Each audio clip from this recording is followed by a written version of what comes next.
So as we all know from the last module, we understand that the Indian Act and Indian Affairs impose a certain band council system on First Nations reserves. But we also have to recognize that there's diversities across our nation, and some of them are really regionally specific. There's different solutions for different groups, and some of the groups are restricted by the Indian Act or restricted by other things. So we know that there's an imposition of the Indian Act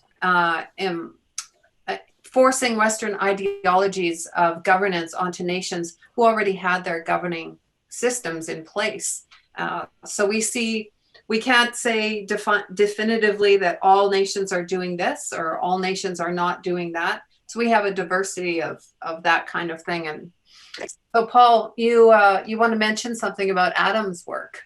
Yeah, because I feel like sometimes when we talk about indigeneity, we often think of it in terms of like this imposed like legal construct of indigeneity in Canada, Aboriginal, First Nations, Métis, and Inuit, FNMI, and we fought for those rights in Section 35, but that always irons out the sort of the pluralism of Indigenous, peoples, nations, and peoples, right? So I want to bring up this idea of governance that law.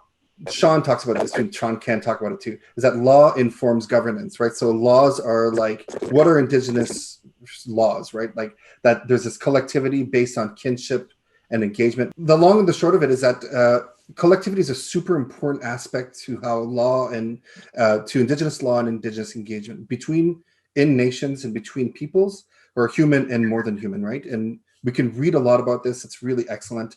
There's one book here that I want to mention by Rob Innes, who's a professor at the University of Saskatchewan.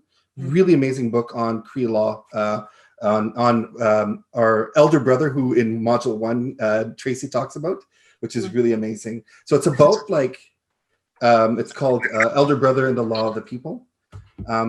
Because Adam's speaking about that in terms of Métis law and like how buffalo hunting law back in the day where Métis were engaging a lot in buffalo hunt, is that there's a kinship framework and that brings people together, and that Indigenous collectivities like the Métis will sort of like organize ourselves in that way to create order in that space of the buffalo hunt, which are huge brigades that would go down in all areas of the prairies to hunt together, right? But it's built on women's roles. It's built on women's like governance roles, on structure and order, but and kinship, right? So it's like Adam Gaudry speaks about this in an article, which I'll link to it too, that speaks to say that like we can't impose these sort of like patriarchal and like sort of Western understandings of how Indigenous people should govern themselves,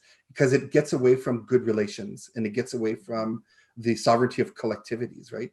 So when we talk about indigeneity, Indigenous governance and law, we can't just focus on how the Indian Act imposes things. It's part of how Indigenous peoples, FNMI, are trying to negotiate this. But what we should really do is focus on how each nation governs itself, from these small collectivities, right, to bigger ones, right? And what's good about the Elder Brother and Adam's work is that we talk about how kinship informs multi-nation relations in the prairies especially, and how that there was always mixing all the time, right? But that in Canada, the US, in white society, we want to impose racialized exclusivities, right? Whereas like that isn't the order in which we want to govern ourselves, based on race and language and religion and things like that. There's relationality is really the central ethos of this, and we can get into that later, but like it's an important aspect to understand and to appreciate as non-Indigenous people, the complexities and pluralism of Indigenous nations and how we each govern ourselves and how we look to each other when we're in proximity to each other, to be in the land and share and sometimes fight, but like engage each other, right? So so it's like it's a really important book to read and an important thing to engage, to decolonize the way we see law and governance.